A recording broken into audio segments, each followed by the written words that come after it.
Welcome to Cheater Confessions. Let's get started with today's story. Heather wanted to go out to dinner the night before her trip, and I didn't argue. I figured a quiet meal might help settle whatever strange tension had been building between us.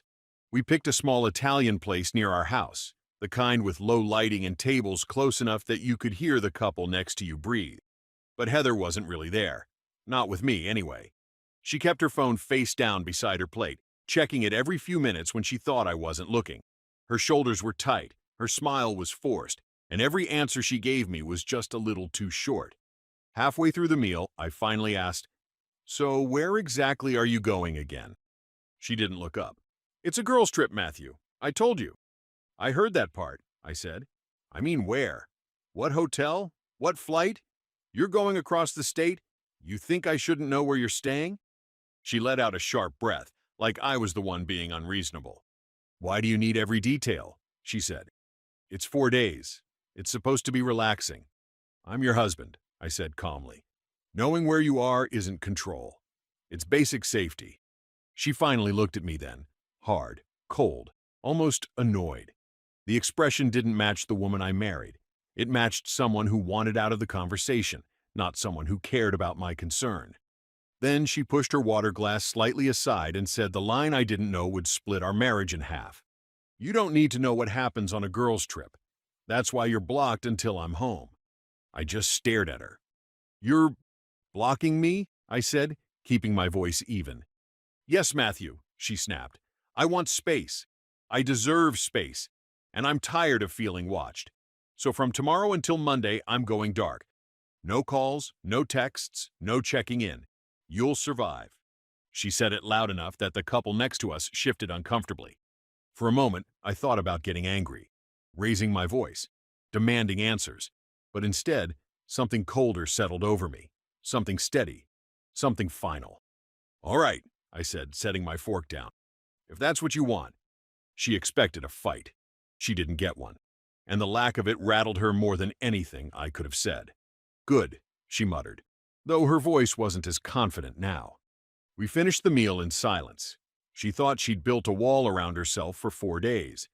She didn't know she'd just opened the door to something she couldn't control. The next morning, I watched Heather roll her suitcase to the door. She was wearing a new crop top I hadn't seen before, tight jeans, hair freshly done. Not casual girls' trip attire. It looked like she was dressed to be seen. Her phone buzzed in her hand, one of her friends, probably Paige or Nicole. She turned the screen away as she replied, fast fingers tapping. I stayed leaning on the doorframe. "You sure you've got everything?" I asked. She barely glanced at me. "I'm good." There was no hug, just a dry, one-arm squeeze before she grabbed her bag and headed to the curb where a black SUV idled. I saw Nicole behind the wheel, oversized sunglasses, music thumping. Jenna was in the back, waving lazily. Heather didn't even look back as she got in. The SUV pulled away. I stood there for 10 seconds. Then I walked inside, grabbed my keys, and left.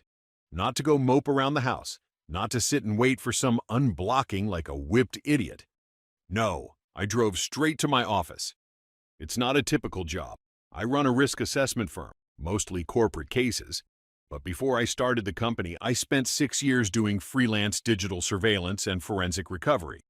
I knew how to find things people didn't want found. And I'd just been given 4 full days without pretending to be a husband. First step, the license plate. The SUV that picked them up was Nicole's, but I'd seen a second car trailing behind in a reflection off our neighbor's window. I paused that footage from my door camera and zoomed in on the plate, A rental. 30 minutes later, I had the name tied to it. Brandon Ellis, 37, private wealth advisor, 2 condos in Miami, 1 property in Lake Crescent, about 3 hours from here. Divorced last year. A name I'd never heard from Heather. I checked the car's location history. It pinged near our house, then drove straight north, toward Lake Crescent. No airport, no hotel check-in. This wasn't a girls' trip. It was a controlled story, and it was already falling apart. And the best part? She'd blocked me, which meant I could move without her watching, just like she wanted. By Saturday morning, I had more than enough to feel sick, but not enough to act. Not yet. Heather's friends, especially Nicole, had this habit of posting "we're wild but classy" content online. carefully curated chaos. It looked like your average girls' trip. A few cocktails, a spa towel selfie, some generic food shots with cryptic captions like "No boys allowed." I opened every one of them. One poolside photo caught my attention. The girls were in matching robes, sunglasses on, drinks in hand. Innocent enough until I zoomed in. In Nicole's left lens, there was a blurred reflection. A man, shirtless, short hair, sitting just out of frame. I ran it through a blur cleaner. It wasn't perfect, but it was enough to prove one thing. They weren't alone. Another post showed Heather laughing at a long table, a fancy dinner setup in what looked like a rental property kitchen. Nothing flashy, except for the watch on the counter beside her. Not hers. Not any of their styles. I checked the Lake Crescent listing photos again. The layout matched one of Brandon Ellis's vacation homes, recently renovated, newly available. Private dock, 3 bedrooms, fire pit out back, gated road access. I couldn't shake the feeling that she was close to the line, if not over it already. So I called Troy, an old buddy from my surveillance days who now ran drone services for high-end properties. I asked for one flyover of a lakeside house. He owed me a favor. He delivered in 2 hours. The footage came in sharp. Quiet house, 2 SUVs parked outside, no signs of a big group, just a few people moving around. Then, around dusk, the drone caught a shot that made my heart stop. Heather, sitting on the dock, legs dipped in the water, leaning into a man beside her, laughing. He kissed her cheek. It was Brandon. The same Brandon tied to the rental car. The man I never knew existed. I was supposed to be blocked. She said it was a girls' trip. Just her and her friends. Instead, she was wrapped in someone else's sweatshirt, drinking wine on a dock I'd never seen. I paused the frame, and then I saved it. Heather got back late Sunday evening. I heard the car before I saw it. Nicole's SUV rolling into the driveway, music low, laughter barely audible through the glass. I stayed sitting in the living room, lights dimmed, pretending to scroll my phone. The door opened. She came in carrying shopping bags and smelling like hotel soap mixed with cheap perfume. She looked too tanned for a spa weekend. "Hey," she said casually, dropping her purse by the door like nothing happened. "Hey," I replied without looking up. She came over, leaned down, kissed my cheek like a routine, then flopped onto the couch opposite me. "You missed me?" she asked, smiling like the past 4 days hadn't existed.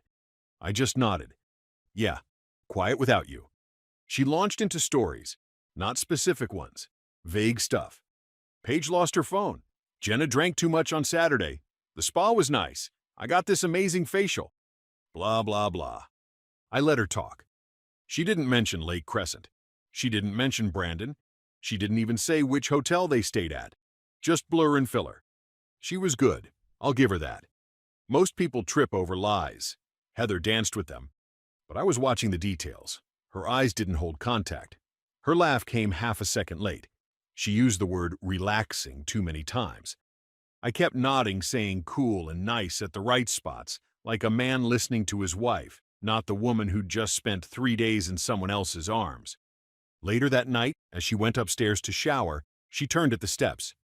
"I feel refreshed. Honestly, I needed that." I looked up at her. "I bet you did." She didn't notice the weight in my voice. Or maybe she did, and ignored it. After she went to bed, I opened the laptop, watched the drone clip again, and dragged it into a folder I'd labeled Monday. Not for her. For me. Because when people lie with a straight face, you don't react. You wait. And then you set the table. By Tuesday, Heather had returned to normal, at least her version of it. She was back to posting motivational quotes, meal prepping like nothing had happened, and giving me forehead kisses in the morning like I didn't have footage of her wrapped around another man. I stayed silent, not out of weakness, out of patience. On Wednesday, I made a reservation at Orlo's, a high-end steakhouse downtown, the same one we'd celebrated our anniversary at last year. I told her we needed a date night, just us. She smiled and kissed me. "That sounds perfect." She dressed up more than usual. Red lipstick, heels, new dress. We walked in together and got seated by the window. She ordered wine. I ordered water. While we waited for our appetizers, I checked my watch. Right on time. 2 women walked through the front doors, Jenna and Nicole. Heather's face froze mid-sip. I kept my expression flat as the hostess led them straight to our table. Heather blinked.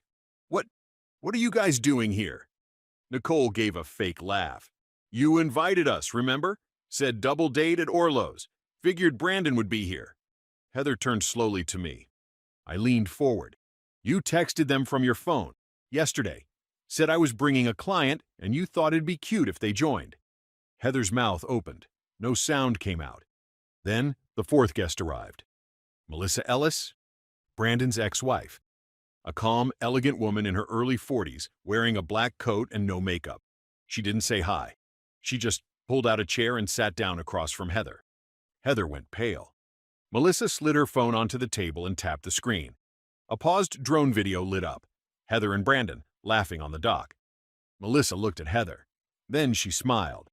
I figured if you were going to borrow my ex-husband for the weekend, she said, voice cool and even, you wouldn't mind me crashing your little reunion. The table went dead silent. Heather looked around. Nicole stood up. Jenna followed. They didn't say a word, just grabbed their purses and walked away. Heather looked like she was going to be sick. I wiped my mouth with the napkin. You lied to me, Heather. Repeatedly. This isn't dinner. This is goodbye. She opened her mouth, but nothing came out. I stood up and left her there, alone at a table set for 4. I didn't go home that night. Everything had been prepared days ago. The documents were already signed, the locks already scheduled for rekeying the next morning. At 7 a.m., a courier arrived at the house while Heather was still in bed. He handed her a sealed envelope with my name printed on the front. Inside was a formal separation notice, a restraining order preventing her from re-entering the property, and a full evidence file, drone footage, car rental records, GPS location history, and screenshots from her friend's social media posts. Everything she thought she'd hidden. There was no note, no explanation, just facts. I'd already met with my attorney. Since the house was in my name and we'd never legally merged finances, I had the legal room to move quickly. My bank accounts were separated, passwords changed, her name off everything within 48 hours. I'd arranged for a moving company to pack her things and deliver them to her sister's house across town. No confrontation, no fight, just removal. Later that day, I got a long email from Heather. No subject line, no greeting, just paragraph after paragraph of excuses. She said she'd needed space, that it wasn't like that nothing really happened. She used the word confused 7 times. She begged for a chance to explain in person. Said she regretted how she phrased things at dinner. I didn't reply. I forwarded it to my lawyer and added one line. Log and ignore. Then I blocked the address. By nightfall, my home was clean of her. Not just her clothes, not just her photos, her presence. I stood in the hallway and looked at the spot where she used to hang her coat. Empty. I thought I'd feel rage or heartbreak. I didn't. I felt clarity. She told me I didn't need to know what happened on a girls' trip. So I showed her what happens when a husband finally learns the truth. By Friday, the fallout had begun. I hadn't said a word publicly. I didn't need to.